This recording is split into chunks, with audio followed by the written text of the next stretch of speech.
Joining us today is Francesco Sisci, and he has been a journalist focusing on China for a number of years. And he's based in Rome, but has spent a significant amount of time in the Asian region. And he joins us today to talk about this meeting between President Biden and President Xi. The first thing I'd like to ask Francesco is if you could give us maybe your top takeaways from this meeting. Well, my main takeaway is that in the two communique coming out of the meeting, the American side stressed the competition, the issue of competition. And the issue of competition doesn't appear in the Chinese version. They stress the win-win cooperation. The world is big enough for both of us. So there is a different approach, I sense, in the meeting from the two sides. Why do you think China left that part out of their communique? Very interesting. This is guesswork, of course, but I think it is because they don't want to admit that they are in a so-called, quote-unquote, new Cold War, although the term we know is not appropriate. The Americans are using competition, but there is something more adversarial between the two countries that was not there before, a few years before, and China doesn't like it, doesn't want to admit it, and therefore it leaves it out.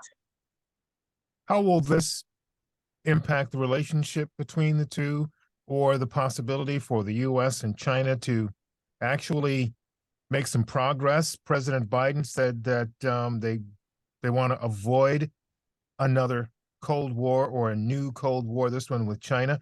So how do you think China's behavior or China's positioning at this meeting will impact all of that? I see there is some progress from what I can tell. And one area of progress is Russia, that China admitted that both the use and the threat of use of nuclear weapons is undermining the global peace. So this is, I think, an important and significant element. And it's also important that both sides said the discussion was candid. That is, issues were really tackled, unlike other meetings where people try to pretend issues were not there. And if issues are on the table and are put before the other side, and the other side can decide what to think of it, at least you have a situation in which that you cannot make a misunderstanding, that you cannot act irresponsibly. Yeah, it's always good to talk to your adversaries as opposed to letting other people talk for you and speculate.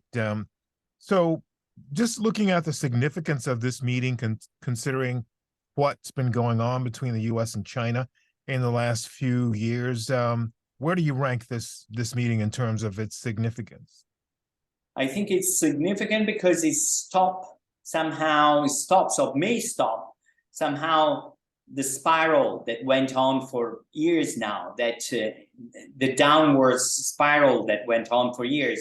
And it was somehow losing control. Both sides were losing control, and a lot of misunderstanding could actually lead to dangerous situation, very dangerous situation. We had a number of issues like that in the past.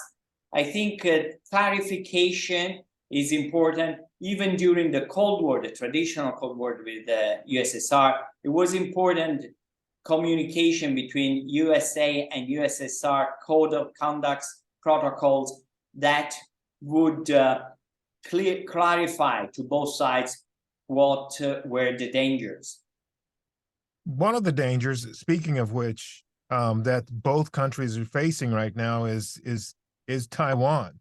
The U.S. has said for many years that it was going to adhere to this one China policy, but also the the important thing to remember is Taiwan gets a vote too in its future. And the US wants to, and I believe President Biden said this during this meeting, that the US is firmly behind Taiwan. I think that seems to suggest that the US will take action if China moves on Taiwan. What was your takeaway from this part of the conversation and the importance of this issue? Well, the issue of Taiwan was very significant in the part of the Chinese communique. It went on and on. I think it was almost half of the communique, and stressing the importance of Taiwan for China, and that China looks at Taiwan as somehow a keystone holding the bilateral relations together. In fact, we know that even in the past, when first China and United States start talking in the 70s, normalization of relations were stopped, and because of the issue of Taiwan, which was solved only by Deng Xiaoping much later. So now the fact that the United States stressing that doesn't want to a violent change of the status quo of Taiwan is important. But it's also significant that now, despite the official rhetoric, China seems to accept that, it doesn't have to act rashly on Taiwan, I would say.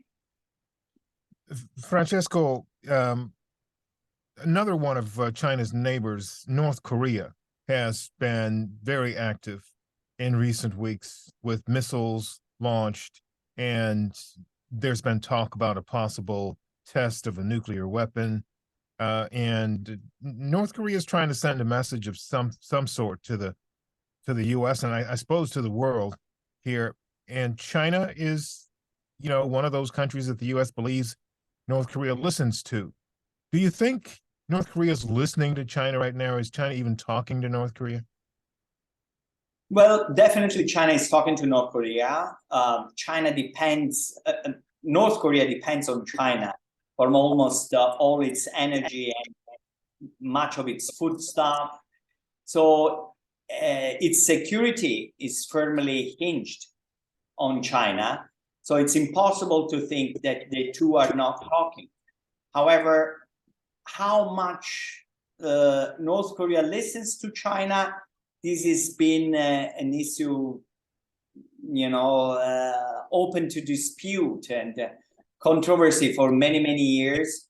I know that your good friend, Ambassador Di Trani, stresses the point that China should push North Korea back to the table, talking. And I think this is very important. But I don't think China is eager to do that. And I don't know why, but it is important that North Korea was not even mentioned in the Chinese communique. And, and I think there is perhaps bigger divergence between China and the United States on North Korea than on Taiwan.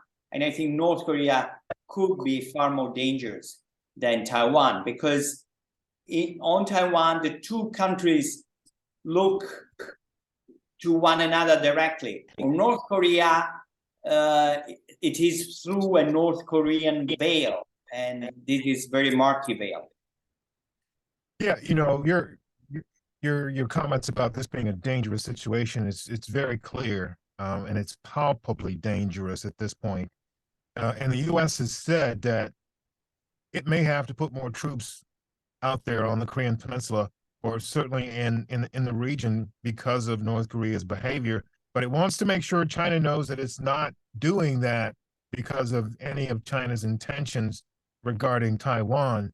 And, as you've alluded to, and we've talked about this, it's important to make sure that you're communicating clearly to avoid the possibility of mistakes.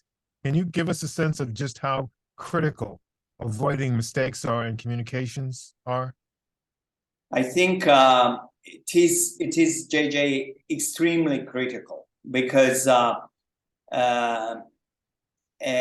if there is a misunderstanding about the intentions and the actions of one side, then in military issues you have to think and forecast for the worst.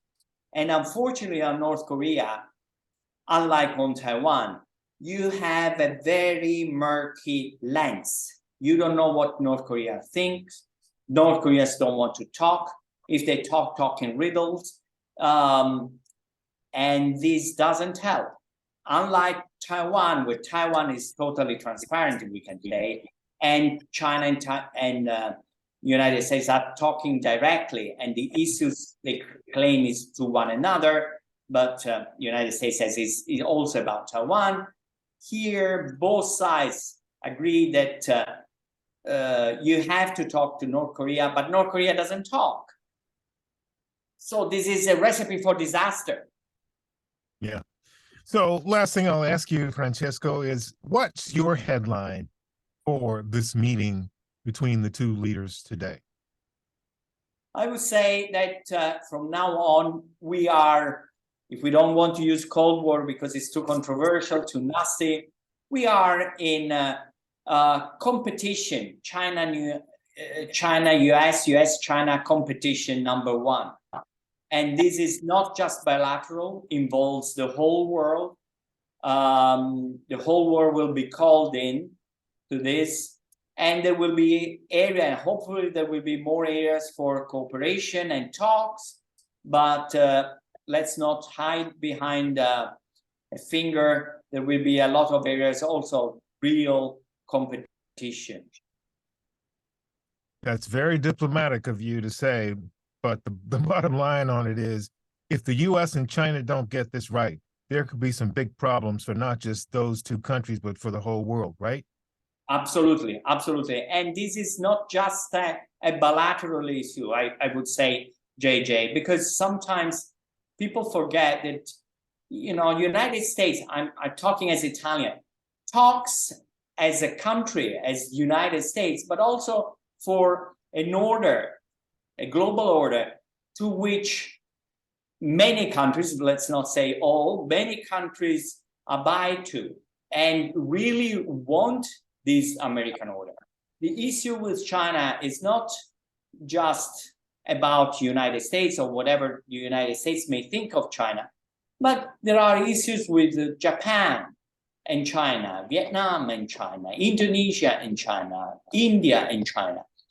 If China had very good relations with those neighbors, I'm sure that this would impact positively on bilateral relations with the United States. The fact that China doesn't have good relations with all these neighbors has, conversely, bad impact on bilateral relations. And we don't have to think that this is just something that Biden and Xi can write off. I mean, countries can be written off just as dismissed. They are part of the international order. They need respect just as China needs respect. So it's a very complex situation, and China should appreciate the complexity of it. Well, Francesco Sisci, thank you for your expert analysis on this situation. As always, this is very good information, and it helps us to understand this. Thank you. Thank you so much, JJ. Thank you. And also for you viewers, thank you for watching. And please tell your friends about us and subscribe to us. And we will continue talking with Francesco and many others like him as time passes. So thank you all, and we'll talk to you next time.